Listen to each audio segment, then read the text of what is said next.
G'day, it's Joel Rasmussen from Southern Cross Combat, and ahead of his fight at Eternal 87, I'm talking to Mr. Rod Costa. Rod, thank you very much for joining me today. How are you? I'm good, Joe. Thanks for having me. Always good to have a chat. Absolutely, it's always a pleasure to talk to you. We were talking just before we started recording. Uh, a change of life for you, not the morning class, not interviewing you early in the morning. How are you enjoying these afternoons? I prefer the afternoons. I honestly, to be completely honest with you, I love the fact that I teach three morning classes a week, right?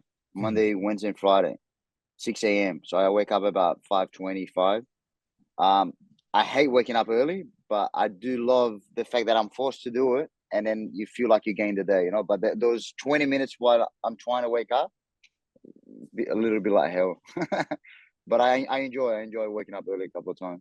It's the same thing interviewing you. When I interview you, I know I have to get up early. And so I actually get the day. Whereas now it's 3 p.m. for me, dude.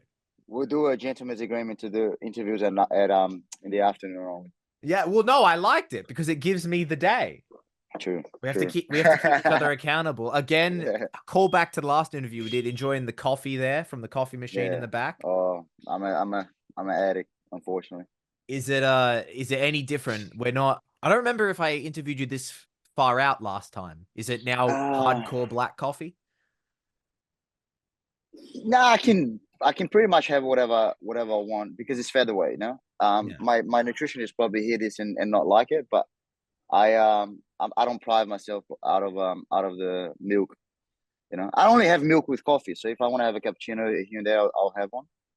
But if it was bantamweight, definitely no milk. You said it yourself. This is featherweight. How is the nutrition? You just eating whatever you want? Nah, nah. So I'm not really. I have a so I, Georgia, my nutritionist, she gives me like everything weighed up and everything.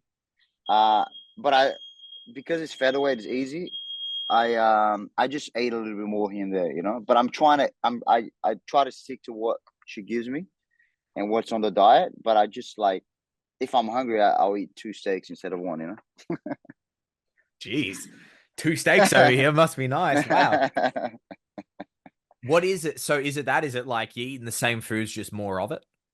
Yeah, yeah, just a little bit more, and I'm trying not to be hungry, you know. So too much. I know, like the last week, anyway. Even if it's featherweight, you kind of struggle a little bit. But throughout training camp, you know, we're at the point where all the boys are fighting at their normal weight class, and they're struggling a little bit with energy and food, and I'm sitting pretty, you know. So it's nice. Do you use that to lord over them? You're like me, not tired, not out of energy. This week will be the week for me to you know, it's a week that I will enjoy. I feel like hopefully I can get some of the boys that smash me out of energy and try to put it on them a little bit. Maybe this is the time I can beat Jack a little bit more. Becca, I mean. Now, before we talk too much about the future, if we can, I Yeah. would like to talk about your last fight and the your fight at bantamweight. How are you after that? That fight didn't go your way, lost a decision. How are Yeah. you after that fight? I'm all right. You know, I'm all right. I had a broken nose. That's the only thing that really bothered me after the fight, other than the result. I feel like my nose kind of fixed itself a little bit bad, but not too bad. Um, I'm fine, man. It's disappointing, you know, but I've been through losses before. You know, you can't let that bother you too much. I hate losing, and I feel like as a competitor, you can't be too comfortable losing. But what am I gonna do? You know, like be negative my whole life because I had a loss, whatever. You I was gonna bring up the nose. I was gonna say the nose looks know. remarkably good. Yeah. Did you just leave it? Did you set it or anything, or just? Yeah, like straight after the match, Dr. Patty, who's like a cool doctor around Perth, he does a lot of the stuff for the fighters. He saw me after the fight, and then it literally like 10 minutes after the loss. You know, you go through the back, and he's like, "Oh, you want me to fix it?" I was just annoyed that I lost. I'm like, "Nah, fuck it, leave it. I didn't want to have to go through the pain." I had an ex coach of mine. I broke my nose a few years back, and I had an ex coach of mine completely lie to me and just say he knows how to fix it and try to, like, when you just grab the nose and twist it. And just one of those guys that just pretend he knows what he doesn't know. And he's just so much pain. And I was like, I know you're a doctor, but in my head, I'm like, I don't want to go through that pain. So leave it. And then he kind of just, it got swollen. And then when the swollen came down, it kind of fixed. Because if I posted a photo of the fight when I did a little post. And one of the photos is my nose, is me on the corner, been talking to me after the third round, I think, when the nose got broken. And it's completely smashed. It's like fully to the side. It doesn't look like what it looks like now. But I didn't do anything. It's just that when the swelling came down, it kind of was a little bit straight. I think Is luck. is Jack Della Maddalena jealous of your nose healing ability? Yeah, I'm Wolverine. Yeah, I think he should be. His didn't come back to normal at all. No, I was gonna say if you're Wolverine, I don't know what that makes Jack Della. I don't know what the opposite of a healing factor is. Yeah. We Uh, can't all be perfect, huh? He's got the skills. I got the yeah, healing ability. exactly. You get the pretty face. Yeah. He's rocking the mohawk now. Sorry, not to bring up Jack Della, but I saw Yeah. he's rocking the mohawk. Now this was like they had Josh had his birthday, Jack's brother, Mm, and the theme of the party was Josh Della. So you had to like kind of dressed like dress him. up as Jack as Josh Della, and I think a few people had the mohawk because I think he kind of fought with mohawk a few times, Mm. or maybe he just enjoyed mohawks. But I think a couple of the guys. But I saw him yesterday, and he's shaved it up now. Oh, now it's bald. Yeah, It's cursed. Would you ever do the yeah. mohawk? Um, maybe. I don't think it look good on me, but maybe. I'm too old, brother. It's worth a shot. Oh, the hairline's not bad. I Yeah, don't think it's too yeah. bad. Nah, I got a lot of hair. Yeah, I got a lot of exactly. hair. That's not a problem I'll have, I feel. Yeah, actually, touch wood. But better to have too much than not enough. Yeah, for sure. In that fight, that fight with Ito was a decision, a controversial decision. On the commentary, they were immediately talking about that. Heading to the scorecards, did you think it was going to go one way? Yeah, I remember asking my coach, not Ben, but Ben too. But I remember first saying because there was a lot of grappling in the fight, and Mark was there. He's one of my black belts, but he's kind of been coaching me for MMA and things. And I asked him, and he's like fully confident and like happy. But dude, you won. But after the fight, like I'm always like, that was a tough fight. Who knows? But yeah, I thought I won. I think the whole corner thought I won. Um, yeah, yeah. Did they offer you a rematch with Ito? Um, I asked for a rematch, and then I was told that he wouldn't be ready in August. You know, so I'm thinking October we do a rematch if he's available, and things change, a lot. You know, week by week. So if he's still available and he wants to defend the title, I feel like October we can do that if Eternal wants. I don't know what's on their plan. Maybe they hated that match so much that they don't want to run it back. But I'm hopeful October we'll get the title back. Nonetheless, it leads to the matchup currently, a matchup that you and I spoke about the last time I talked to you. Yeah, Something that I used the word burned, and you said it didn't burn you, but it's something that you were motivated towards a rematch with Justin Van Heerden. yeah. How did this fight come to be? I think I heard Justin say that probably the easiest matchup to make, and is literally that easy. I asked for Ito. After a few days, they told me Ito wasn't going to be available. But I said I still wanted to fight in August. Like the Perth card, the UFC weekend, and like a lot of I like to fight when a lot of my teammates are fighting. I feel the atmosphere is cool, so I wanted to be on the card anyway. And literally, it was as simple as them saying like Justin, I'm like, yep. And then they went back to him, probably said Rod. He said, yeah, and that's the fight. It's pretty easy. When they offered you Justin, because it's something you've been looking for, what was your kind of initial reaction? Obviously, you said yes, but Yeah. when that name came through to you, what was your initial reaction? I'm just excited, man. I did an interview yesterday with Luke, you know, and we were talking about this, but it's just uh like this fight's only happening because of a lot of things came together at once, you know. So obviously, if he hadn't lost his title at Hex, who knows what he would be doing? You know, maybe he would be in the UFC, maybe he would have be the contender, maybe he would just be defending Hex.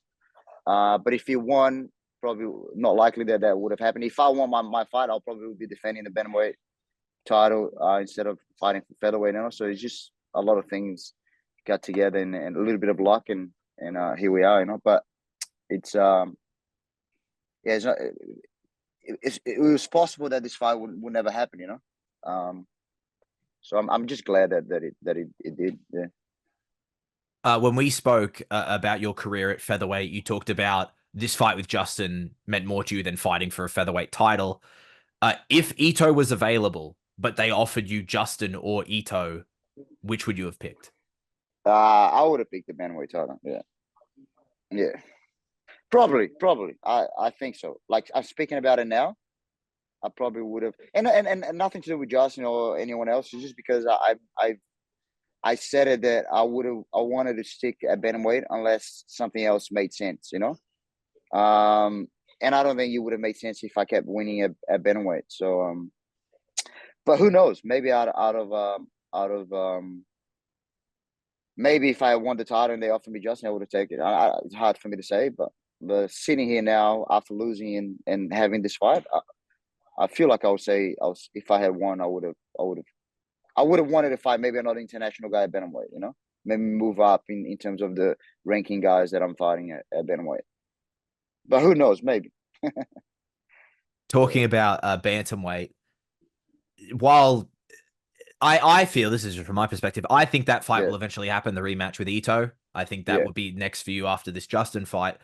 Mm. So while it may not be the exact focus right now because you are in this Justin fight, how is it to be the chaser again and to be going after the title again? Um, I don't know, man. I feel like I really try not to think too much about these things because it's kind of like you can get caught in this trap of being like, oh, I lost because like I was the champ and I wasn't motivated enough, and then this and that, and now I'm motivated because I'm chasing the title. There's too many things you can kind of put in there, you know, as a little excuse to yourself of why you lost. You know, I don't think it changes anything. I think at the end of the day, it's two guys in the cage and fucking. There's just external things, right? Sometimes the belt's on the line, sometimes it's not. Sometimes they're bantamweight, sometimes they're featherweight. At the end of the day, it's just a fist fight in a ring, in a cage, you know. So you can sit here and try to like make sense of these things, but who knows? Whatever, you know. I think it's just a fight, and sometimes you win, sometimes you lose, you know. What what is it about this fight with Justin then? Because we talked about it and you talked Yeah, about how important this rematch with Justin was. yeah. What's the difference between wanting to get it back over Justin compared to wanting to get it back over Ito?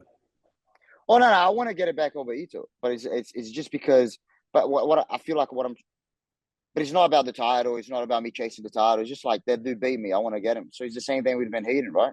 Um, I um, I feel like I won that fight with Ito. Obviously, I didn't win the fight with Van Heerden because he KO'd me. But um, why Van Heerden? I just feel like if you watch the fight, I don't think nothing happened in the first round. Nothing really happened in the second round, and he landed a good shot. You know, I'm not saying it's a lucky shot. I'm not. I don't.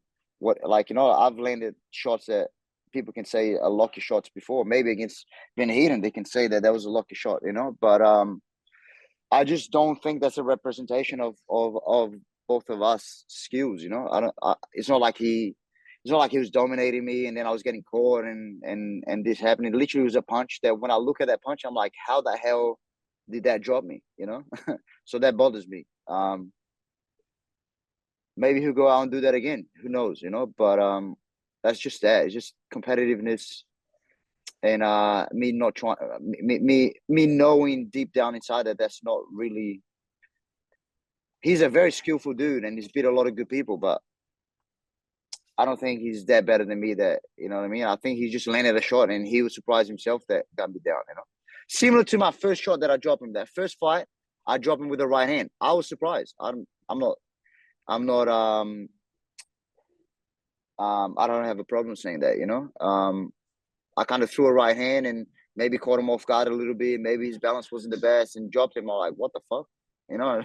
And I just kept going. I'm like, all right, cool. Let's keep striking. He's going well, you know. And then every shot I threw kind of seemed like it landed. So, but with his win, as opposed to my win, it's just literally one shot. Tell me another one shot in that fight that landed that made a difference. Nothing, you know. So that's how I feel about that fight. It bothers me. I want to get it back, and I'm sure that's how he felt when I knocked him out, you know. And he did get it back. So we'll see. We'll see who end up this trilogy on top, because I don't feel we're gonna fight a fourth time. Does I know I kind of asked this just before, but still, I find that Yeah, the difference is interesting. While of course you are a competitor and no one likes losing, yeah, does getting it back over Justin? I'm going to use the word burn more, but I understand you yeah, don't, so don't like that phrase. yeah, But yeah. burn more than it does getting it back over Ito, or is it the same feeling? Nah, yeah, but maybe a little bit more because the Ito one, I really do feel I won, and like, let's say if even if you do believe you won, it's by a very small margin, you know. So it's kind of like, all right, whatever, like that's okay. Like I respect the dude. He's got a very good spirit and a very very high energy and a lot of heart. But I feel with Van Heerden is just a lucky shot, to be honest. So that's why it burns more. I don't know why it burns more. You know, they're both losses, but yeah. I don't think it's a representation of my skills and his skills. Yeah, for some reason that burns more. What did we kind of touched on it earlier, but what did you think of Justin's last fight? Justin's last fight. I feel like he was kind of losing momentum, and George was winning momentum. You know, I think Justin was winning the fight.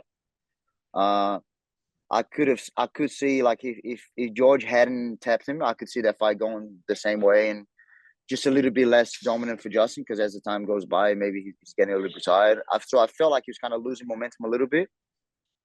And George is just George is an interesting dude, man. He's very, like, young and not a lot of experience, but just very calm in there, very very confident, and got into some really bad spots, didn't get phased, and then found his shot. You know, like, sometimes the difference between the two different athletes might just be someone's ability to make things happen when it matters. You know, I think that's what George did. I was impressed. I think he's awesome. What few people fight in general. Few people fight. Few people get to do rematches ever. Very rarely is it a trilogy. And not only are you involved in this trilogy, a teammate of yours is also competing in his own trilogy on the same card. Yeah, Um, yeah, what is it like to be in a trilogy where you have spent so much time preparing for this one guy? yeah. Um, yeah, it's cool, right? To be honest, it's, yeah, like you said, not a lot of people do it. At all, right? Not a lot of people do it at all. Yeah, I think it's just something else to tick off the bucket list. You know, I have a few things I like to do in MMA. I never thought a trilogy would be one of the things I'll put down on a bucket list, but it is very cool. Yeah, I'm enjoying being a part of something rare. You know, and at the same time, having a really good mate of mine going through the same thing. In Becca, you know. So yeah, it's very cool. It's very cool. Yeah. Not something I ever thought about, or like thought it would be something that I want to go through. You know, like, I'd rather just beat people and move on. but it's cool, man, for sure. It's cool. What I don't expect you guys to be friends, but what is the relationship with Justin Van Heerden like? I like him, man. I have nothing against him. I think he's a cool dude. I think he's got some cool teammates. I think he's I think he's got a lot of positives to take away from, in terms of, like, he He's a type of fighter that I like, man. He'll fight anyone. He'll fight at any time. I don't really see him having excuses a lot, you know. So it's kind of like things that I admire on fighters, you know, in general. So yeah, I got nothing against him, you know. It seems cool. I'm sure I've said this before. Maybe it's to you, maybe someone else, but I'm sure if we were training at the same gym, we would be pretty cool mates, you know. I like I've trained with one of his teammates now, Seb Saleh or whatever his last name is. It's hard for me to say it, but I've trained with him a lot. He was a scrappy for a little bit. He's also a cool dude. You know, his brother trains here, Pat. Seb's brother trains with me. So yeah, it's just I like them all, to be honest. Kobe is a cool guy from the gym. Obviously, Volkanovski is at the top of the world in terms of like mixed martial arts, you know. So I got zero negative things to say about any of them. I don't really know them that well either, but what I know, I'm cool with. Has that evolved over your and Justin's history together over the fights? Not really. I feel like I've judged him before without knowing him because just like, you know, you're gonna fight someone. He fought one of my teammates, Toby. I said this yesterday as well. So, but he fought Toby, and then I don't know if you know, but there's a couple of fights he did against Toby. I think he gave him the finger after they beat him, and there's a couple of things he did like to do with that. You know, I really do like. I do really do think. Let's say even if I hated Justin, if you're respectful to me, even if I don't like you, but if you're respectful, if I let's use the Philpott fight, right? I don't like Philpott. He doesn't like me. That wasn't fake. And we fought, right? Some people looked at that and I didn't shake his hand. I actually did shake his hand, but he kept insisting on a hug or whatever. So I kind of blew him away. But I don't. I'm not proud of that. I don't think people should be like that. I think like if you like the person or not after the fight, you should shake hands. You should show respect that that person went to battle with you and everything, you know. But after so much shit talk, when Philpott just quit, like he didn't gain my respect, if that makes sense. Not that he needs my respect, but you know, like if I feel like if I hate someone and we go to war together and we you know what I mean? Like you go to a place together, then it's kind of like whatever, man. You know, like I feel that's what happened between me and Jenkins. It wasn't really that personal with Jenkins, but I kind of teased him a little bit. I wanted him to sign the fight, and then he ended up signing the fight. I'm sure he didn't enjoy things that I said, but I made some memes. But I think Jenkins is a smart dude. He kind of didn't take it personal, which wasn't personal. And then we went to war. Normally, we didn't really went to war. He bashed me, right, for 5 rounds, but I gained his respect. I feel you got to ask him, but I feel like I gained his respect because I said it, whatever I said, and I stuck to my guns. You know, I didn't quit after one kick, like most of his last opponents did. So I feel like after the match, we kind of shake hands. We talked a little bit. I feel like I've gained his respect, and he definitely gained my respect after his performance. Obviously, you know. And now, like I cheer for him. He's in the UFC. He is obviously at the highest of the levels. So I do wish him all the best, and I hope he goes as far as he can. But with Philpott, like we didn't gain that respect, you know. Like you literally talked all that shit, and he quit in the first opportunity you had. So I have zero respect for you as an athlete, as a competitor. Um, you know what I mean? I yeah. So it's if I hated Justin, I'm sure like I'll be okay with just squashing things out on the cage, you know. I think this question may have been answered in what you just Yeah, said, but Philpott still catches some strays from you on social media. I don't remember if it was before the last time I spoke to you or after, but I have seen he still pops up in some memes now and then. You still make some jokes about him. yeah. Will That dude that sucks, man. will that ever That dude be let sucks. go of? Nah. Look, I don't. But I'm honest. Also, I don't know the dude. You know, like everyone knows these type of people, right? That they suck. They're idiots. You don't like them. You don't want to be around them. But to their mates, they're probably a good people. You know, a good person. You know, so I'm sure he's a good dude, and I'm sure his mates probably look at what I say and don't like or find it disrespectful, whatever. But his actions towards me and other people is just fucking weird. So if you want to act like that, fucking you laid your bad, man. So I will never be friends with him based on what he did, and I don't want to be friends with him. I don't think he wants to be friends with me either. But there's no respect there between me and him. Doesn't mean like if I see him, fucking, if he comes here to Perth, for example, and I see him, I don't want to fight him on the street. I don't want to, whatever. Like, I'll be polite to him if I see him next time. If he's polite to me, but I'm just honest. He sucks, man. He sucks. He's got terrible qualities, in my opinion. Talked heaps of shit and got the weakest heart you know what I mean? Like I like people that have a lot of heart, man. I like, I like I like people that back up what they talk about. He's just a quitter, Doesn't mean he's a bad person. I just don't want him around me. Do you think you can teach heart or develop it, or do you think it's something that you just have? I think you do. I think you can. I think you can. I think you can rarely, to be honest, because the thing about like he probably doesn't agree with us, right?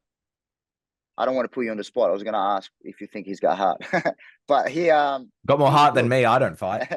Yeah, that's a good point. But look, the thing about people like Philpott, I don't think he's honest with himself, right?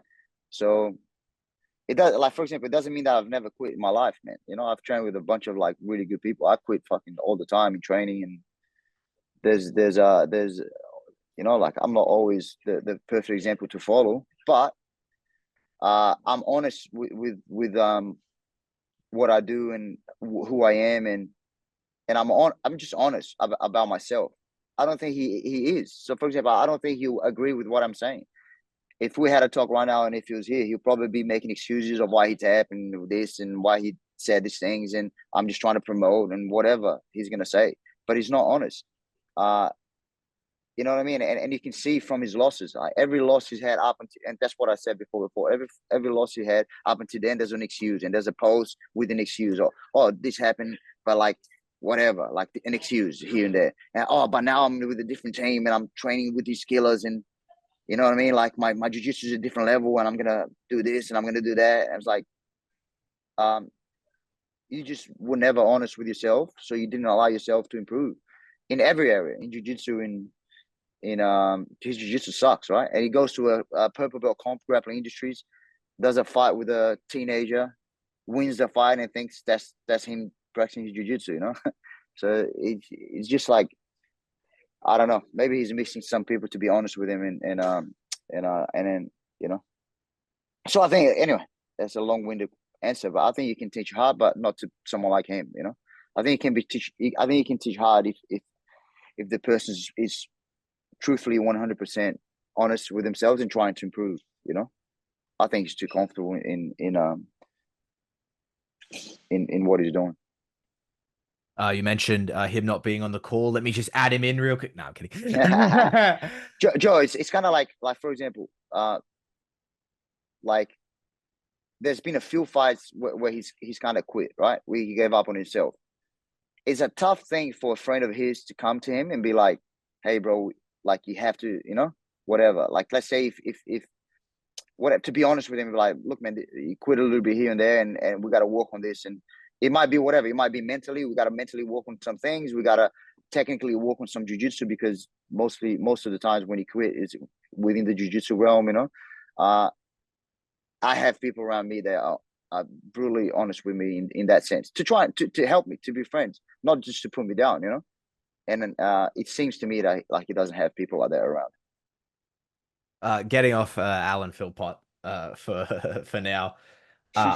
Talking about, still jumping back to the trilogy, and because it's so unique and because it's so special, and like it may be a weird way of wording it, and I'd love to hear your perspective on it, but more so than when you regularly fight someone, your career and Justin's career will now be linked forever. You guys are a chapter in each other's books. Before I ask the next question, just, is there any thoughts on that, on me saying that even? No, it's a cool guy to have on the resume. It's a cool guy to to have these moments with, yeah, like I think he's got a lot of heart. He'll fight anyone. Again, it's all of the things I've said before that I admire on people, and I try to be the same thing. I try to always fight whoever. I try to be truth to myself, and I try to look for challenges. I think he does the same. So yeah, it's cool. It's a cool guy. It's a cool guy to have under the list of names of people I fought. Do you remember the first time you saw Justin Van Heerden, whether that be a fight, whether that be an interaction, wherever? Do you remember the first time you saw Justin? And if you do you remember what you thought of him? Yeah, I thought he's a bit of a dick because of those things I said before in terms of like he gave the finger to my teammate, Toby, one of the fucking best dudes in the world. And he did that to a couple other guys. I feel like, but I also like I'm judging him without knowing him. Like who knows why he gave the finger or why he did that? Maybe he regrets doing that. Maybe he was just in a bad moment in his life. He was excited about winning and did something that like he probably not to his character, because I don't know him that well personally, but I don't feel like that's his character. Like nowadays I could be wrong, but so yeah, I judge him a little bit based on that without knowing him, and but throughout, I do like his the way he acts and things from now on. But whatever, I'm gonna try to smash his face either way. But he yeah, I used to not like him because of that. Then I kind of fought him, kind of been following his career since then because we kind of linked together, like you said, and yeah, that's behind me. I think he's a cool dude. Was his fight with Toby the first time you saw him? Yeah, from what I can remember now, I think it was the fight with Toby. Yeah, yeah. From And I didn't even know Toby back then. I just saw that and I'm like, oh, what a dick. And I'm sure I've done things that he probably thought it wasn't good anyway. So, I'm not trying to. It's just what I initially thought about him. It's not in my mind anymore. Yeah. from the first time you shared the cage with Justin to now, from what you've seen, how is he evolved as a fighter? Um, man, I don't know. I don't know. I think people underestimate his striking, and that's why even like after he lost to me, right? After he lost to me, he kind of went on a tear. He beat a lot of people and like kind of dropped a lot of people, right? Dropped Alavi and like knocked me out, and I think he. So I think people underestimate. He doesn't have the prettiest of strikings, similar to me, you know, and I think similar to me, some people kind of um like they kind of go into the fight underestimating his striking, and then he might catch people, and he's a long dude. He seems to have uh good power at least, and but I feel like his strength is still grappling, and I feel that's the same back then. I don't think he's the most comfortable striking either. But he's not terrible at it. I feel he's a grappler that's getting more and more comfortable. So how has he improved? I'm not sure. I think just I honestly just think the things that he improved and makes him better is confidence and experience in that. I think technically, obviously, everyone has improved. It's been however many years since we fought, like 2, 3 years, or whatever. So obviously he has improved technically, but the improvements that I see and what I see that made him go through that tear after he lost to me, it was confidence and experience in the cage. Yeah. How have you improved since the first time you fought Justin Van Heerden? I feel like stuff. I feel like my striking has improved a lot, man. I feel my striking is way better than I show in fights, and similarly to him, I think people underestimate that a little bit, but um, well, I feel my striking improved a lot. Maybe I haven't shown that in the last couple of fights, but my striking has improved a lot. I feel like my jiu-jitsu game hasn't improved, but my jiu-jitsu game for MMA has improved a lot, right? There's a lot of adaptation. You can get someone that's better at jiu-jitsu than me in the cage, and they might not do that well because a lot of things come into it. There's a lot of different, like you can't really go for, yeah, like the selection of movements you can do in the cage is very important, right? If you make a mistake on the floor, it can cost you, and if you if you guess yourself and you can't strike, for example, and the fight now is up, that makes a big difference. So I think my jiu-jitsu for MMA has been improving a lot as well, and then obviously experience. I think maybe experience and comfortableness in the cage will be the biggest factor for me and him. I think people like to say like, "Oh, I've improved so much." I'm like every fighter you see that people interview, they always say, "I'm way better. I will smash myself in the last fight." I think that's bullshit. I think it's just something people say because it fucking sounds cool. Like you're not improving that much. You know what I mean? Otherwise, I don't know. I think people improve, but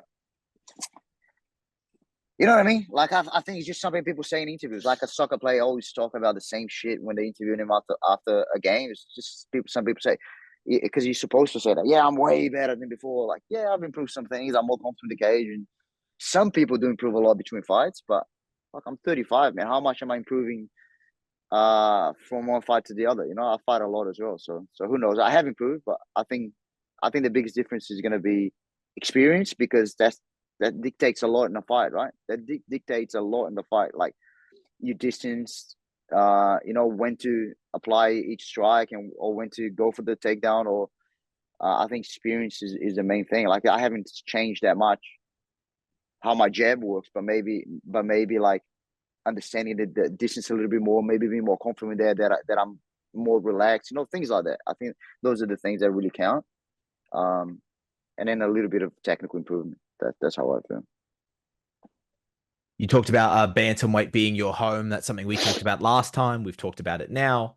And if something came up at featherweight, that would be the only reason for you to go there. This has evidently come up. Do you think this may be the last time we see you at featherweight, win, lose, or draw? No, no, not really. If I win this and they offer me something good at featherweight, I might stick around. And um, who knows, man? Who do they have after this fight for the featherweight shot? All right, so Seb is gonna win, or Dimps is gonna win, right? Fuck, I love to fight Dimps. He's a scary dude, man.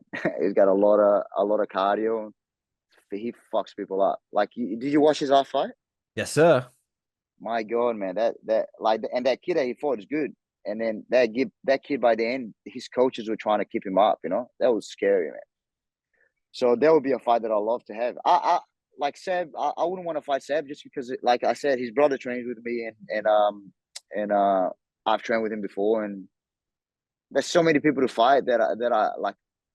I don't want to kind of, like just the fact that his brother trains with me and he's such an awesome dude, Pat.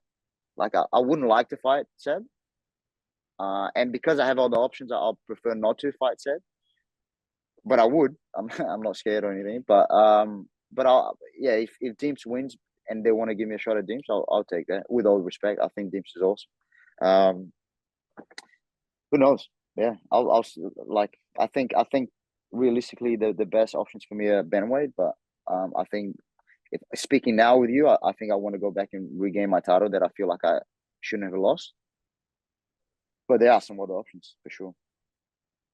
Dimps is very scary. Him coming, Yeah, him coming yeah, out of he hadn't been in an MMA fight in I can't remember how many yeah, years, and then doing yeah. that was scary. And he's big, man. Like I don't know if you saw him and Seb together. Seb's not a small featherweight, and Dimps is a big dude. Man. He's cool. He's a scary dude. The last time you and I spoke, we talked about kind of some things that were on the checklist, and I will ask you about the bucket list comment you made earlier. I'll ask you about that in a second. However, something that you listed last time was fighting in Japan. Is that something you Yeah, still want to do? yeah. Me losing kind of put a cold shower on there. But yeah, for sure. Like hopefully, if I look, man, I'm 35. I got a limited amount of things happening, right? So I'm talking about all these. Yeah, I can do this. I can do that. I'm probably not going to do 90% of the things I want to do. But yes, I do. I would love to have a fight in Japan. So that's another possibility. There's so many possibilities. But like if I beat uh Ito in October, if that happens, like a fight at the end of the year in Japan would be awesome. I would love to fight in Japan. But I want to fight in the US. I want to fight in Brazil, and I don't have that much time. So there's a lot of things I want to do, bro. Rod Costa World Tour imminent, it seems.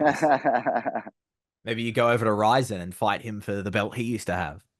That would be fucking awesome. Yeah, for sure. Even just fighting a Ryzen, even if it's not Kuya, I would love to fight a Ryzen.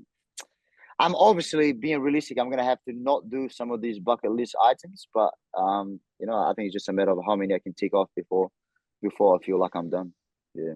What I know you just said that 90% of them aren't going to get done, but I'll still ask, what is Yeah. on the bucket list? Look, man, I wanna fight internationally. I have some connections in the US. I'd like to get a fight there. I'd like to get a fight in Japan. That would be sick. I'd like to if not like seeing as the UFC is kind of like is out of reach, maybe fighting a guy that has been in the UFC, that would be cool. Like obviously not who's that guy that they just won that they're not gonna resign? Muhammad Makayev. Yeah, Makayev. Obviously not Makayev because he's a flyweight and he's undefeated and this and that. He's a lot higher level than I am, but something like that, right? Someone that just got off the UFC and having a fight with someone like that, that would be cool. At bantamweight or feather or something. Um, yeah, and then I don't know. I think that's about it. Yeah, I had this rematch. I would love to I don't know, like kind of awfully what's happening with that dude. Maybe if he doesn't make the UFC, which it seems like he will make it, and if he does, I'm not trying to be negative. I wish him all the best. But if he doesn't make the UFC and he needs another fight, maybe him. Just due to the fact that he beat me last as well. So like maybe avenging any of the losses I had. I don't know. There's a lot. I won't have time to do too many, but there's a lot. Are there any non-MMA bucket list things that you still got on the list? No, I mean, no. But I really do. I don't feel like I'm ever gonna stop competing. I love competing too much. So I'm looking forward to the next step of my career is gonna be not career. When I end my competitive career, I'm gonna just do things for fun. Right? There's a lot of competitions around the world in jiu-jitsu that I can do. So I feel like when I'm done with MMA, I'm gonna focus on first of all training my guys. Spending a little bit more time with my students. We're creating some pretty good people here, and so trying to elevate the level of the guys here. Focusing a little bit more on coaching, instead of just being an athlete. It's hard to be an athlete and coach, even though I've been doing this for a little while, but I have a lot of help. I have a lot of guys here that dedicate a lot of time to help me. So maybe spending more time in the gym and building out more guys. I think some guys here are keen to compete, so maybe adding some MMA classes for real and turning more into a coach, and also then going to the other aspect of competing, which is more competing for fun. I love to go do like a Masters Worlds in LA, in Vegas or in the US and Asian Open. Like do some comps where we just travel with the boys, and it's half about competing and half about having fun. My whole life up until this point is just always been about competing. I've enjoyed traveling and competing, but it's not like I'm in like when I used to travel to US. It's not like I'm there enjoying the town. I'm there competing and being hungry and making weight and thinking about winning a medal. And nowadays, I can kind of switch that off a little bit and have a little bit more fun, if that makes sense. I know you just said it's about the balance, and you at the point in your career where you're balancing coaching and being an athlete. But when you get those opportunities to just be coach, and maybe you're coaching people at local comps or higher level jiu-jitsu comps, how is that for you to kind of step into that role? I like coaching. I like coaching around. I like seeing people evolve. I like man, what I've been enjoying the most about coaching is not even coaching guys that are competing at high level, to be completely honest. And it's not something I thought it would happen, but it's just seeing the change in guys that come in here and guys that don't really want to compete, or guys that just kind of accept jiu-jitsu as a lifestyle choice, and they just you see it make a difference in their lives. You know what I mean. So there's so many guys that come in here, and you look at that person, you might like, oh, that you know and then like a year later they're a completely different person, way more confidence, like just happier in general. It really does change people's lives, jiu-jitsu. You know what I mean. Like obviously if you're a competitive athlete, right? It's a little bit different. Like jiu-jitsu is a must, right? It's a you have to do it. If you want to compete at high level in MMA, you have to do it. I've been really enjoying seeing jiu-jitsu change the lives of the guys from here that are not competitors, if that makes sense. You know what I mean? So that's been my favorite thing. Um, I haven't really been coaching high level guys or anything like that. It's just been the local comps and that like I've had a couple of guys go to ADCC, which is a pretty high level comp, and we didn't really do that well there. And then sometimes I'm in the corner for Jack and back, and I've been in the corner for Della a couple of times. And that's amazing. That's awesome. But it's not really a constant thing, you know. It's just like every once in a while, if I'm not fighting, Jack's fighting, then I'm in the corner, you know. If they need a third person for Della and his brother can't make it, for example, then I'm there helping out, you know. So that's been a real cool part of it, and hopefully I can do more of that, you know, if the opportunity comes, and that could be something to look at. I wouldn't mind turning into more of a high level coach. Um, but as it stands right now in my life, I've been enjoying making a difference in just normal dudes' lives, you know. When you started jiu-jitsu, did you go the casual route into a competitor, or when you started training jits, were you like, I'm gonna compete in this? Well, I started in Feb or March of 2010. I got addicted straight away. One of my mates came with me. He lasted 1 week and then quit. And I kept training twice a day, every day for the rest of my life. I started, I don't know if it was Feb or March, but I started 1 month. The next month I competed already. And then I didn't stop competing since then. It's not like I didn't think I was going to do this for the rest of my life in terms of like a profession, but I knew I was going to do this for the rest of my life in terms of like just training, you know, 100%. I got addicted instantly, brother, instantly. I competed within a month. I got my blue belt in 6 months because I was training 2, 3 times a day. You know, I went to my first worlds like a year and a half after, did pretty well. Then went like just yeah, it just became my life after that. Yeah, Was that in Brazil or here? not here. I started 2010 here at a gym in Kennington, uh, and I stayed there a couple of years. Then moved to another gym here in Perth for another 2 or 3 years, and then moved to Brazil. Oh, okay. I thought you were originally from Brazil. I am. But I started training here. You know, I'm from Brazil, but I came in here. I started training in 2010. I moved to Australia in 2005, and I was one of those guys that always wanted to train since Brazil, right? And then I came in here, and then I don't know. I don't remember if I was scared or just shy or whatever. I just like I remember wanting to train, but never going or never just packing my bags and going. And I remember even visiting a couple of schools with my dad, and then just never training. And then one day, like when I had a car, right? When I had a car, I kind of like convinced one of my mates to go with me because I was one of those idiots that didn't want to come by myself. And and then convinced a guy to come with me, and then from there, that's how it started. To go from a career in jiu-jitsu where you are training so often, you're competing as soon as you can, you're going to worlds, you're doing all this, and then, as you said, you find it really rewarding to kind of coach people who that isn't their goal. How Yeah. is that for you? And what is it like? How does the training room that you came up in for jiu-jitsu compare to the one you create at Costa Academy? Um, that's a good question. I don't think the room is that much different, man. I feel like I do things that my way. You know, I like things my way. So um, I honestly thought I was gonna open a gym, man, and I was gonna be like, everyone needs to be this tough, and everyone needs to be this fucking like, right, like fucking. I'm not gonna accept this, and that. And it's like, uh, it took me a while to understand that people have different goals and different. If I wanted to create a gym that's just for competitors or just tough people that never give up and like, you know what I mean? Like I'm gonna have 5 students and then be poor for the rest of my life, you know.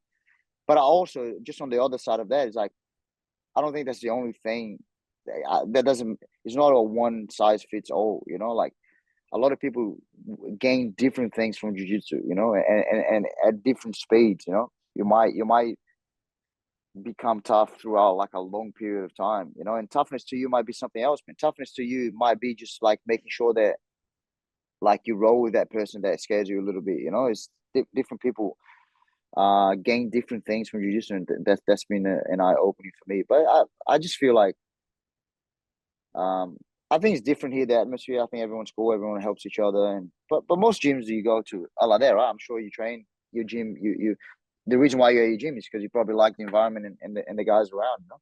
I try to still stick to making sure that people know that you don't have to be the toughest person in the world from day one, but your goal should be to always improve every aspect. And part of that means trying to test yourself a little bit more, right? Roll with that person that scares you a little bit. If someone's choking you with a triangle, try to resist a little bit more. Try to survive in bad spots. Be comfortable in the very, very uncomfortable position. You know what I mean? Um, so as an example, my dad started training here, and I've used this example before, and he probably hates it, but my dad's about 57, 58 or around then, and he used to hate being in bottom mount, for example, like claustrophobic feeling, you know. So even just that, like doesn't mean that you're a pussy if you feel that way, right? Or you're a quitter if you tap just from mount, or no, that doesn't mean that at all. And but if you're not working towards trying to be better, right? So now he's way better, and he got away from that fear. And that just comes from trying to be better, 1% better every day you come in here, right? So, all right, I'm tapping really quick from just being mount. They're not even applying submission. But like next time, let me see if I can survive a little bit more. Let me see if I can try to think about something else, right? Let me see if at least I don't get desperate and I survive a little bit longer. So being comfortable and comfortable basically summarizes all of that. And that's something that people should aim to do every day they step on the mat, you know? And people do that at different speeds. So that's something that was an eye opening for me, you know, because as a competitor, I used to train with white belts just to smash them, just to make myself better, and I didn't used to care if they got better or not, you know. And I used to think that people that tap too quick, like quitters and this and that, and that kind of changed a lot, you know. But you know, we evolve. I evolve as well as a coach. You develop heart, to harken Yeah, back to something we were talking about yeah, earlier. yeah, Do you coach your father often? yeah. All the time, all the time. I try to train with him as much as I can, and I try to always get around, even if I'm not training.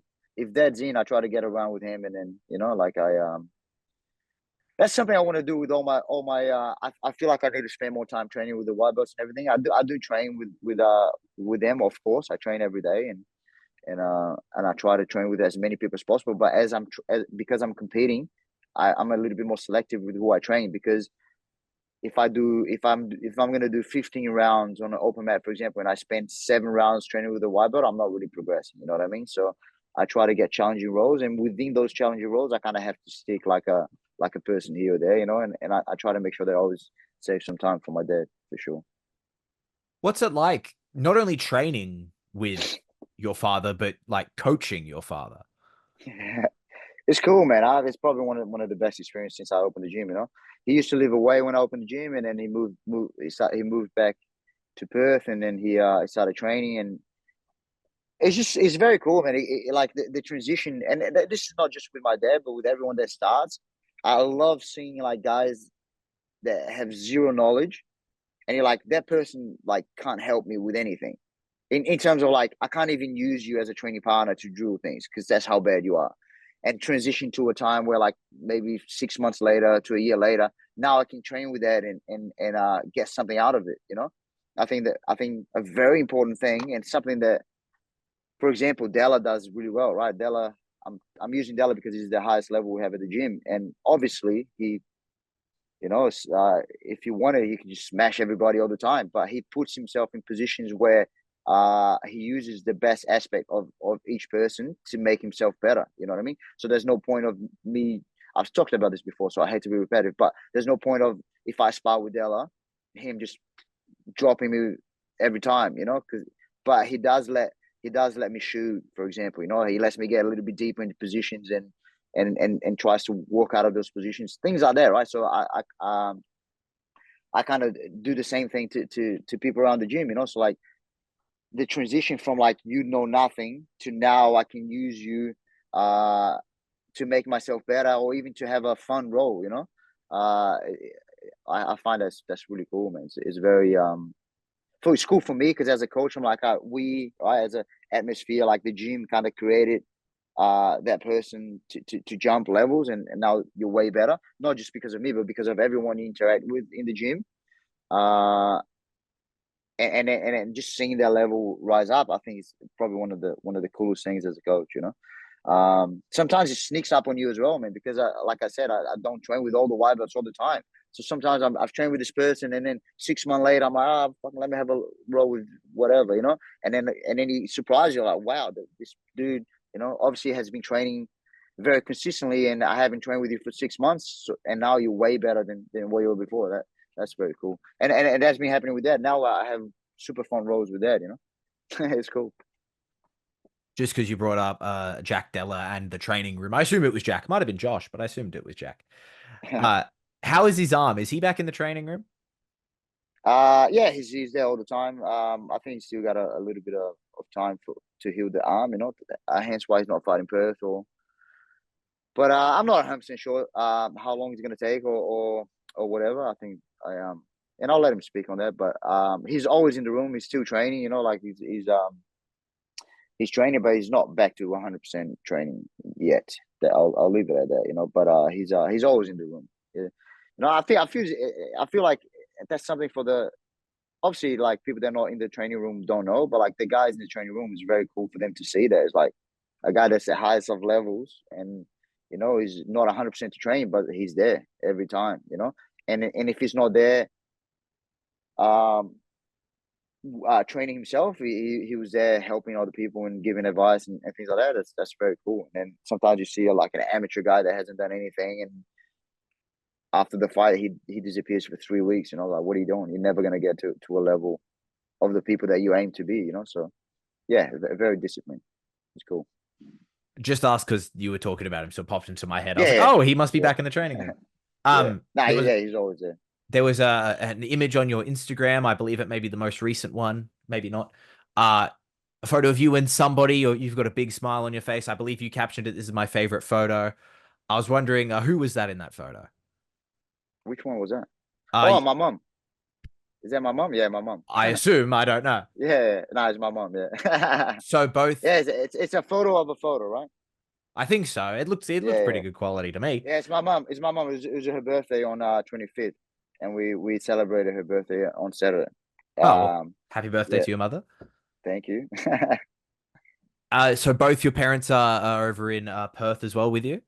Yeah, yeah. So they live like 5 minutes from the gym. I see them all the time, and I'm very close to my family. Like, I think it's very important. I'm very close to my family. I see them all the time, and I'm glad we live in the same city. It hasn't always been like this. We moved.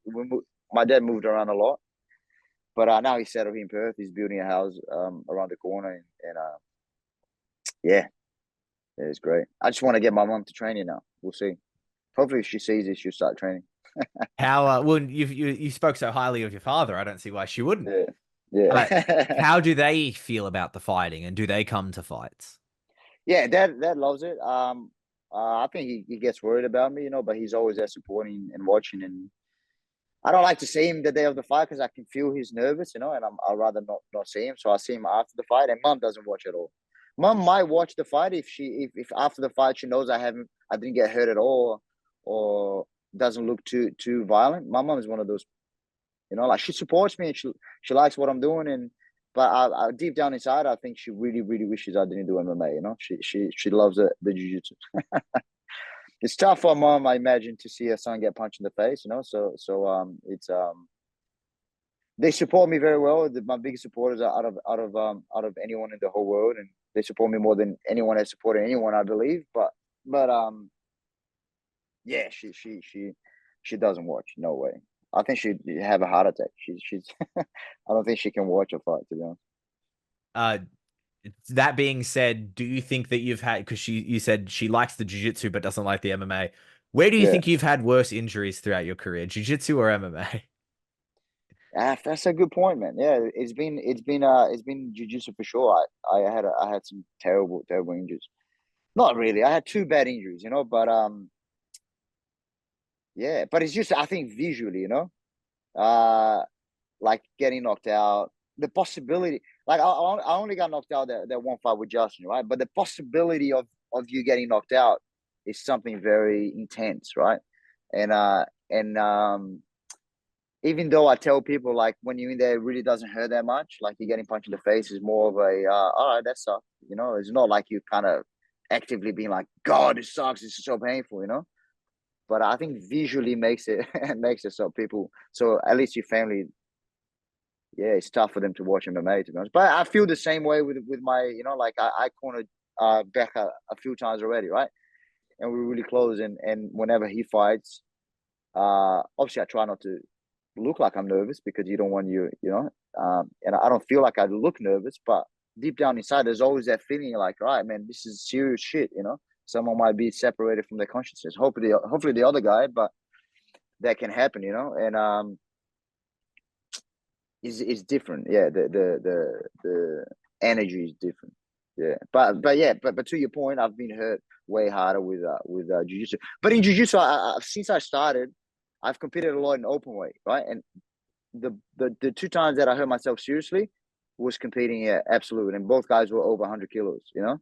So it's kind of like, you know, like that makes it worse. So if you kind of stick to your, I don't want to scare anyone out of doing jiu-jitsu, you know. If you stick to your weight class, very rarely you get hurt seriously, even though it might happen. Yeah, I've just been doing terrible advertising for jiu-jitsu, you know. Well, you said it makes people more confident. You don't have to compete. Yeah, yeah, exactly. Yeah, that's true. Um, I talked about Jack Becker earlier, and you've brought him up a few times. I'd love to get your thoughts on his fight with Aiden Aguilera that's going to be on the same card as you. Yeah, it's cool. It's cool to again we're doing a trilogy together. You know, we talked about it. It's very cool. It's another one for the bucket list and something we will remember for a long time. There's a lot of moments me and Jack have competing wise and traveling and things like that is going to stick with us forever. You know, and it's probably my favorite thing about training, about the type of lives we live. You know, and I have a lot of good memories with my close mates of traveling, competing, and going through this hard shit together. I think when you go through hard things together with your friends, you create a bond that's pretty strong. You know, it's kind of hard to get anyone else, I believe. So it's just another one for the memory bank. It's awesome. And in terms of the fight, uh, I just think he's way better than Aguilera. I respect Aguilera, and he's another one of those guys that they're not scared of anyone, who fight anyone and things like that. But I don't see a way that Jack loses this fight. You know, I think he's gonna, and especially the way his mindset is nowadays. And I don't know if you saw his last fight. I think he looked the as best as he could. Compared to the fight with Togo, which I feel like he didn't look that good. Didn't look like himself out there. You know, there's many things that could be the reason for that. But I reckon his last fight he looked amazing. I think he's gonna build up on that energy and that confidence, and I think he's gonna smash it. Yeah, it's cool to see him that confident after such a devastating injury. You know, you see Conor McGregor and he's still struggling to come back. Obviously, it's harder for Conor because he's got $1 billion in the bank. You know, like sometimes it's hard to get.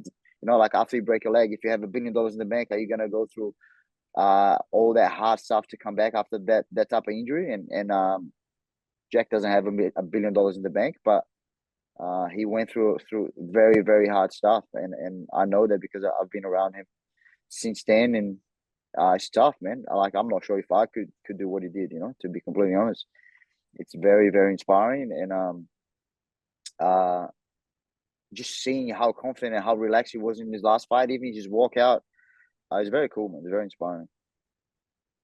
One final BJJ question for me. We talked about the comps and kind of where you've been competing in jits and where kind of your guys are competing as well.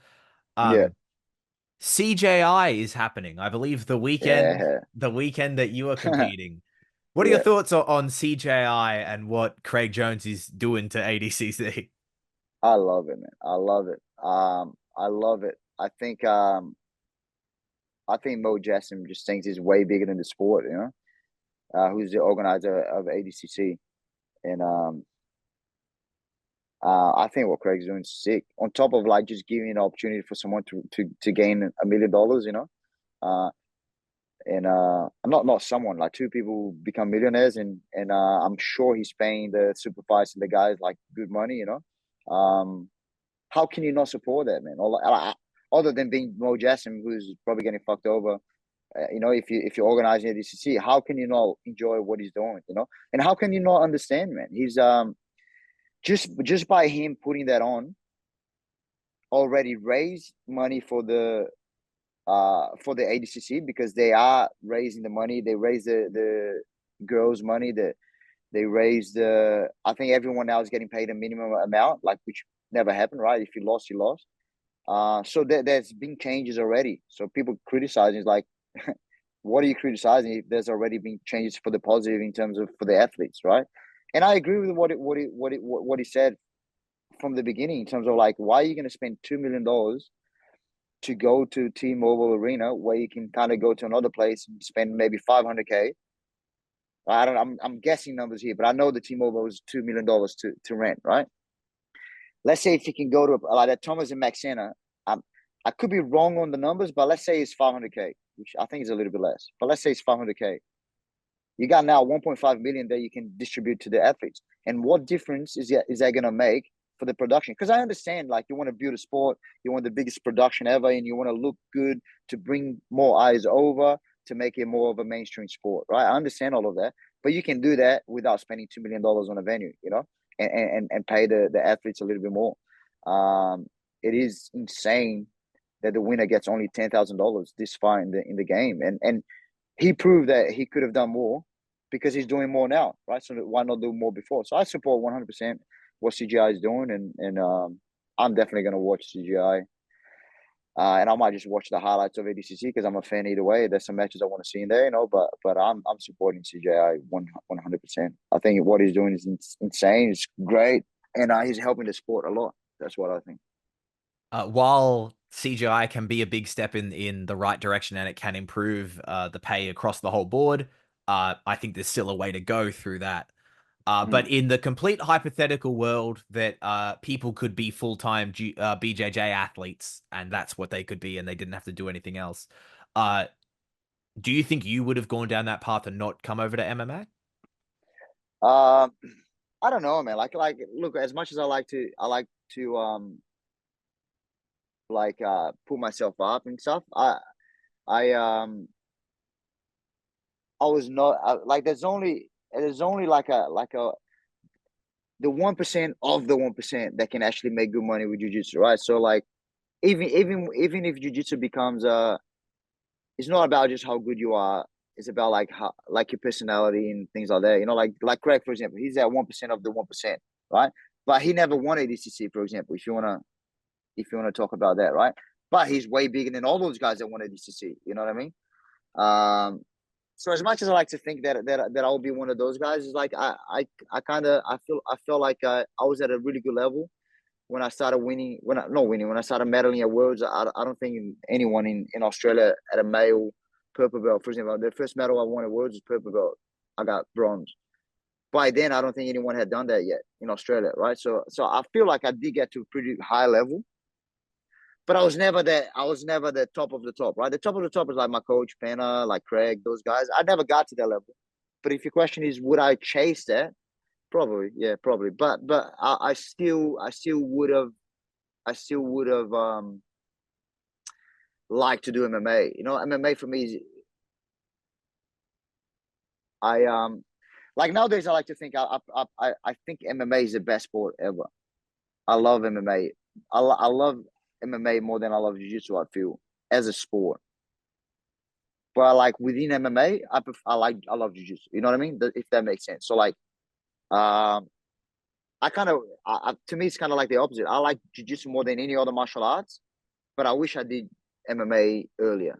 If then, you know what I mean? I wish I did MMA earlier. But then you got to start thinking like maybe if I did MMA earlier, I wouldn't have gotten as good as I got to jiu-jitsu. You know what I mean? So it's kind of like everything's easy in retrospect, but um, yeah, I don't know. Who knows, man? But I think it's very exciting where everything's going, and I think it's good that people are having opportunities to make money. I think like I've been around Craig Jones a lot. Like we're not really good mates or anything, but like when I was a purple belt competing, he was a purple belt competing. You know, so Um, like I've competed against him a few times, and like I've been in the same comps as him like for multiple years, you know. So I've been around as he's been around, and just to see how big he is now, it's so cool, man. You know, it's so cool, and I think you only don't support that out of jealousy. You know, how can you not support and be happy for what he's doing and what he's achieving? You know, it's probably like the biggest name in jiu-jitsu right now. Who like other than Gordon? You know, it's wild, man. And he's a guy that comes from here. You know, comes from our town. I think it's amazing. Literally, he's never been bigger. Back then, I would Yeah, assume you were grappling with skinny Craig, not yeah, giant Craig who looks like yeah, he yeah, ate Craig Jones. yeah. But yeah. Nah, he was a lot smaller back then. But it's still amazing. I'll tell a little Craig Jones story, right? I think there was a time where we might have been comparable in terms of skill. Um, I think he's always better than me. I feel like, you know, but uh, like I remember we went to I went to do worlds a purple belt, and there's this place, there's this gym in Long Beach. They used to always just open the doors for all the visitors to come and train when worlds were on, right? And this was no gi worlds. We were both purple belts, and I've been doing pretty well, man. I think maybe even better than him. He won that year, so that's before he actually won. But I think in terms of like getting medals and things, um, at a world level, I think like maybe like he was doing well. I think he got a couple of good medals at Abu Dhabi World Pro and things like that. But anyway, we're kind of comparable. I won like bronze at Worlds, you know, things like that. And then we went to this Long Beach. I was at this Long Beach gym, and we went to train. And he was doing lightweight, and I was doing featherweight, right? Which is not like in terms of like weight for jiu-jitsu, it's not really like, you know, it's not that much. So it's pretty much the same. And he just fucking smashed me the whole time in the thing, right? Like, but so easy, so easy. And I've trained with him before. I competed with him before, and it's kind of like I didn't understand. I remember like after we rode, I'm like, did I just have a bad day, or did I like what happened? You know, like I don't understand how he made it so easy, especially knowing that I've competed and trained with him before.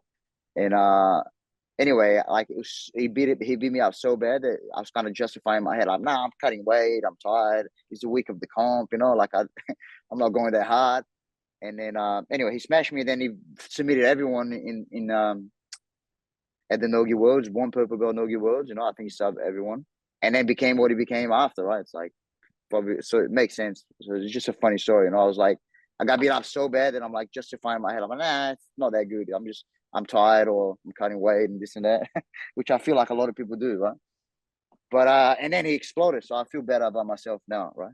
I got smashed, but I got smashed by one of the best dudes ever. There is aspects of that in your career, isn't there? There's like Jack Jenkins you fought, he's gone on to the UFC. Khan Offley going on to the UFC. It's a little bit of like, yeah, man, it, it's a good resume. yeah, it's different though because kind of I think I beat him, right? I really do think I beat him. Like I don't think there's even a. I think it's crazy to say he won that fight, but anyway. And then Jenkins, he definitely smashed me. But I do feel, and he might not agree with this, but I do feel like if we fight, if I'm smart with it, because I went in that fight too cocky, right? Everything is easy in retrospect, as we know. But I went into that fight too cocky in terms of like, the fuck is he got? A fucking leg kick? Fuck it. He kicks my leg. I don't give a fuck. I'll take him down and beat him, you know? And then he kicks my leg and broke my leg. And I'm like, oh, all right. I should have respected the leg kick a little bit more. But I didn't feel out of place. Like I didn't feel like I can't strike with him, even striking. I just think like, all right, if I fight him again, I need to manage the distance better. Right? I also need to not think that I'm as good as him because I'm not. He's way better. He's better than me striking. But if I just manage my distance and I get him down, I think I can beat him. To this day, I think I can beat him. He can beat me for sure, and he already has. But I feel like if I do everything right, I can beat Jack. You know, and there's no chance I'm gonna beat Craig Jones in a jiu-jitsu thing. You know, so that's the difference right there. I feel like Khan Offley and Jack Jenkins, like even if you think they're better than me, I feel like we're pretty comparable, and I got skills that Like I can use against them well. And with Craig, it's just like he kind of jumped to a certain level. But that's what happens, right? Like you don't become you don't sometimes you just that jump happens, right? Whatever happened to Craig, right? He's always good. He was always winning everything around Australia, but at one point he kind of jumped that skill level. He went to that next level, right? Which not many people do, So anyway, just defending myself there. That's why it's different from Offley and Jack Jenkins, But yeah, similar. Yeah, I'm glad I competed against guys that do good things and achieve the highest levels. I'm sure it hasn't felt like it for you, but I feel like this fight week has like ran up. Like I blinked and all of a Yeah, sudden it was yeah, Eternal 87 fight week. for Um, sure. but it is the last week before. It's the last week before fight week. I'm Yeah. assuming for you it's the last week of camp. Between now and then, what's on the cards for you? What does the rest of your camp and next week look like for you? Not much. We got the end of this week. I think it's the last hard week we have. So the last few hard sparrings we're gonna do. And then next week is just about cutting weight. Which I'm gonna train a little bit harder next week than most people. I feel because I don't have to cut that much weight, so I'm not feeling too drained. Um, but yeah, I feel like pretty much most of the work is done. Whatever I've got, that's what I'm gonna take to the fight already, and it's just about staying sharp and not getting hurt and improving the mindset and improving the confidence. That's about it. It's pretty much done. Rod Costa, I thank you so much for the time. It is always a pleasure to speak with you. What's on for the rest of the day? I'm just gonna chill now. I got no-gi rounds with the boys here at my gym at 5:30. So we just come together and we do about an hour and a half of rolling, and that's it. My wife came back from Brazil yesterday. So I'm just gonna spend some time with her, and that's it. Just living life. Glad to know I'm keeping you from that. Uh, I'm glad to hear that she's back and she's safe. Why Yeah, over to Brazil? Just to say hello to family, or? yeah. We went together and just to see her family, see my family, and then my cousin had a wedding. She hang back for a couple of months and then came back. Yeah, she had a couple of things to do there, and I can't stay too far away. I have the gym and I got training and stuff, and I had the dog to take care of, and yeah, just some family time. How is Vito? Good man. He escaped today. I was on my way to come to the. No. Yeah, I was on my way to come. I have so I went to my car to look for something, and I opened the garage, and I thought he was with Michelle, because she was feeding him. So I was like, oh, he's in the back. So I opened the garage real quick, left the garage door open, and went to my car. And then I didn't see him, and he just ran out. I didn't see him at all. And I come back to the house, I close the garage, and then I there's a knock on the door, and I go out there and it's like, hey man, your dog's out. And I have a big dog, man. So people are scared around the neighborhood. And he's just playing around, pissing in every tree he finds. And I'm like, hey, come here. And he comes back, just the happiest dog in the world. But a bit scary. All right, he's back I'm safe just though. He's back safe. He's back safe. Okay, good. I'm glad. So that wedding, I talked to you about the wedding the last time I spoke to you. Yeah, that's the one. Yeah, So she's been gone for that long. yeah. It's been tough, brother. I would say, how has that been for you? Yeah. It's been tough. Evidently you don't want to say anything that incriminates you. Yeah, it's been tough. No, I'm glad she's back. I think she spent so many years without. I think it was like a couple of years without going back to Brazil. So on top of like she had some business things she had to do over there, and some other things, some other personal things she had to do, and then also spending time with the family and everything. So it was a while, but it's like yeah, it was good. It was good for her, and also like it was a good time for her to be away because I'm training for fight, so I'm already like when I train, it's kind of like a bit rougher, like I've spent too much time with the gym and things like that. But it's good to have her back, obviously. Does she come to fights? Yeah. She was not the last one because she was in Brazil, but the one before she was backstage, and yeah, she comes to the fight. Excellent. Well, She Rod, thank you. she enjoys it. I think she likes it. It's not like my mom. That obviously she's nervous, but she enjoys being around. Good. I'm glad to hear that. Rod, I thank you Yeah. so much for the time. Best of luck in the fight. I'd say safe travels, but it's in your home, so safe car ride to the venue. Thanks, brother. And if everything goes according to my plan, I should see you on the night. Thank you so much for the time. Sounds good. I'll see you then. Be good to meet.